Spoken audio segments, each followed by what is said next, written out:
त्यांच्याशी सुद्धा गद्दारी केली यांनी. धनंजय मुंडे यांनी थेट बोलले की काही जण मुख्यमंत्र्यांच्या आईबाबत अपशब्द वापरतात. महाराष्ट्रात आरक्षणावर विष पेरलं जात आहे, टीका केली तुमच्या. त्याचं काय राहिले, संपलेल्यावर बोलू नये माणसाने. आता संपलेल्यावर बोलू नये, निवडून आल्यावर मग म्हणाव मी पळडो का. अरे तो आधी आता तो सांगत मी भूमिका मांडणारच आहे, मी 100% मांडणार आहे. आता आम्ही सुद्धा बसणारच आहेत, आम्ही भूमिका मांडणारच आहेत. अरे मी त्या उद्देशानं मुख्यमंत्र्याच्या आईला बोललोच नव्हतो, पण तुझी सुद्धा एक जुनी क्लिप आहे. तू पंतप्रधानाच्या आईला काय म्हणला होता,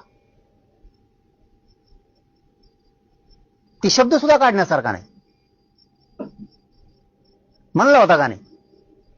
फडणवीसांना सुद्धा म्हणला होता आणि पंतप्रधानाच्या आईला सुद्धा म्हणला होता. सांगू का शब्द देव, ते सांगायसारखा नाही मीडियात. इतकं घाण बोलला होता ते. बघा त्याची क्लिप काढून, एक रेकॉर्डिंग त्याची व्हायरल झाली ती मागं, विरोधी पक्षनेता असताना.